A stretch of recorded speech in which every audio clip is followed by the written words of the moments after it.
Good evening friends. বহুত ভাল খবৰ এটা আহিছে। পলিটেকনিকৰ এডমিশ্যনৰ নটিছ আহি গৈছে। মই তোমালোকক এই নটিছখনত গোটেইখিনি কৈ দিম আৰু তোমালোকে বেলেগ ভিডিঅ' চোৱাৰ প্ৰয়োজন নাথাকে। মই তোমালোকক কি ক'ম ইয়াত চোৱা। তোমালোকৰ ফিজ কিমান লাগিব, কোন তাৰিখে এডমিশ্যন হ'ব, কোন তাৰিখে শেষ হ'ব, ফিজিকেল ফিটনেছ কিমান, এলিজিবিলিটি ক্ৰাইটেৰিয়াটো, এটেণ্ডেঞ্চ, কেতিয়াৰ পৰা ষ্টাৰ্ট হ'ব, ৰেজিষ্ট্ৰেশ্যন ফিজ, সকলোখিনি মই তোমালোকক এই ভিডিঅ'ত কভাৰ কৰি দিম। তোমালোকে প্ৰথমৰ পৰা শেষলৈ চাবা, স্কিপ নকৰিবা, গোটেইখিনি গম পাবা। তোমালোকক মই 5 মিনিটৰ ভিতৰত গোটেইখিনি ক্লিয়াৰ কৰি দিম। তোমালোকে এটা বস্তু চাই লোৱা। ইয়াত এখন অফিচিয়েল নটিছ হয়। তোমালোকে এতিয়া চোৱা। ইয়াতো প্ৰথমতে মই এটা বস্তু কৈ দিছোঁ যে গভমেণ্ট কেইখন কলেজ আছে আৰু ক'ত আছে। তোমালোকে চাই লোৱা। আছাম ইঞ্জিনিয়াৰিং কলেজ, পদ্মশ্ৰী, আছাম, নগাঁও, হিছ ৰয়েল, এইবিলাক গোটাই এই 26খন মুঠ আছে। এই 26খন মুঠ কলেজ গভমেণ্ট এলটেড হয়। এই গভমেণ্ট এলটেড তোমালোকে চিট পাবা। তাৰপিছত তোমালোকক মই দেখাম যে এতিয়া বৰ্তমান কি ব্ৰাঞ্চ আছে। ব্ৰাঞ্চখিনি তোমালোকে চাই লোৱা। এইকেইটা branch: civil, mechanical, electrical, computer, instrument, chemical, textile, agricultural, textile, electronic, mechanical, biomedical, printing, industrial, fashion, garment, medical, food, mining and computer. এইখিনি গোটেইখিনি তোমালোকৰ ব্ৰাঞ্চ হয়। এইখিনি ব্ৰাঞ্চৰ ভিতৰত তোমালোকে চিলেক্ট কৰিব লাগিব। তাৰপিছত মই তোমালোকক 2টা পইণ্ট ক'লোঁ। কলেজ ক'লোঁ কেইখন আছে। কলেজ 26খন আছে আৰু কলেজখন নামকেইটা দেখুৱাই দিলোঁ। তাৰপিছত মই তোমালোকক এতিয়া দেখুৱাই দিম। এতিয়া তোমালোকক দেখুৱাই দিলোঁ, ব্ৰাঞ্চকেইটা দেখুৱাই দিলোঁ। ইয়াৰ পিছত তোমালোকক মই ক'ত কেইটা চিট আছে গোটেইখিনি দেখুৱাই দিছোঁ। চোৱা তুমি, আছাম ইঞ্জিনিয়াৰিং ইনষ্টিটিউট গুৱাহাটী কেইটা চিট আছে তোমালোকে নিজে চাই লোৱা। স্ক্ৰীনশ্বট মাৰি লোৱা যদি লাগে তোমালোকক। চাই লোৱা তোমালোকে, মই ৰৈ দিছোঁ। তাৰপিছত তোমালোকে ক'ত কেইটা চিট আছে চাই লোৱা। চাই লোৱা তোমালোকে ক'ত কেইটা চিট আছে। মই ধুনীয়াকৈ ডিব্ৰুগড় পলিটেকনিক কেইটা আছে, ডিফু পলিটেকনিক কেইটা চিট আছে, ধেমাজি পলিটেকনিক কেইটা চিট আছে, গোলাঘাট পলিটেকনিক কেইটা চিট আছে তোমালোকে চাই লোৱা। কামৰূপ পলিটেকনিক, বাহেৰা চাৰিআলিটো আছে, কৰিমগঞ্জ পলিটেকনিক। তাৰপিছত তোমালোকে পলিটেকনিকৰ মই ক'ত কেইটা চিট আছে তোমালোকক মই দেখুৱাই দিছোঁ। তোমালোকে স্ক্ৰীনশ্বট মাৰি লোৱা যদি লাগে। তাৰপিছত তোমালোকৰ মই এতিয়া তোমাক কি ফিজ এণ্ড ডিউজটো দেখুৱাই দিম। তোমালোকক এনেকুৱা ইনফৰমেশ্যন ভিডিঅ' নাপাবা। মই প্ৰত্যেকটো বস্তু তোমালোকক কৈ দি আছোঁ।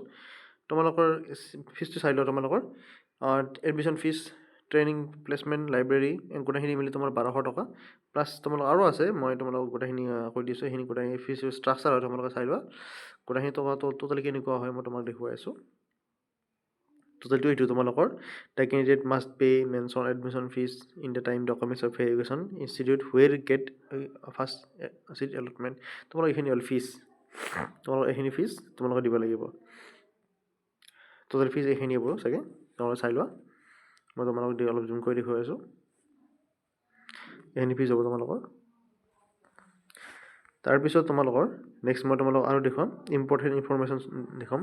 তোমালোকৰ কোনদিনৰ পৰা আৰম্ভ হ'ব আৰু কোনদিনলৈ থাকিব। তোমালোকৰ অনলাইন ষ্টাৰ্ট হৈছে 24 তাৰিখৰ পৰা। 24 তাৰিখৰ পৰা তোমালোকৰ ষ্টাৰ্ট হৈছে। আৰু অনলাইন ৰেজিষ্ট্ৰেশ্যন ক্ল'জ ডেট কোন তাৰিখে তোমালোকে চাই লোৱা এইটো। আৰু ডেট অফ কাউন্সেলিং এডমিশ্যন কোন তাৰিখে হয় তোমালোকে এইটো ডিক্লেয়াৰ পিছত হ'ব। তাৰপিছত তোমালোকৰ 3 নম্বৰ পইণ্ট চাই লোৱা। তোমালোকে এলিজিবিলিটি ক্ৰাইটেৰিয়াটো চাই লোৱা। তোমালোকৰ এইটো 3 ইয়াৰ্ছ তোমালোকে জানা। তাৰপিছত ইয়াত তোমালোকৰ HSLC পাছ হ'ব লাগিব। তোমালোকৰ HSLC পাছ হ'ব লাগিব আৰু HSLCৰ তোমালোকৰ মেথছ আৰু ছায়েন্স ছাবজেক্ট থাকিব লাগিব, যেনে থাকেই আমাৰ। তাৰপিছত তোমালোকৰ এজটো চাই লওক। তোমালোকৰ 16 বছৰৰ পৰা মিনিমাম 16 বছৰ হ'ব লাগিব। তোমালোকৰ 16 বছৰৰ পৰা হ'বই লাগিব আৰু আপাৰ এজটো বাৰু লিমিট দিয়া নাই। আৰু ফিজিকেল ফিটনেছ তোমালোকৰ মেডিকেলি ফিট থাকিব লাগিব। Physical fitness. তাৰপিছত তোমালোকৰ ৰেচিডেণ্টেল ইলিজিবিলিটি তোমালোকৰ PRC লাগিব। তো তোমালোকৰ যদি PRC নাই, PRCখনতো এতিয়া বনালেও বহুত আহি নাপাব চাগে। PRC বনাওঁতে সময় লাগি যায়, টাইম লাগি যায় বাৰু। PRCটো লাগিব। ইয়াত PRCটো তোমালোকৰ মেনশ্যন কৰি দিছে। তোমালোকৰ যদি আৰু PRC নাই তেওঁলোকে নেক্সট টাইম তোমালোকে ট্ৰাই কৰিবা। তাৰপিছত তোমালোকে আৰু এটা মই তোমালোক বস্তু দেখুৱাই আছোঁ। চিট ৰিজাৰ্ভেশ্যন তোমালোকে জানে গভমেণ্ট ৰুল মতে আনৰিজাৰ্ভড প্লাছ SC ST এনেকুৱাকৈ চিট কিছুমান চিট পাই। তোমালোকে চাই ল'বা সেইখিনি।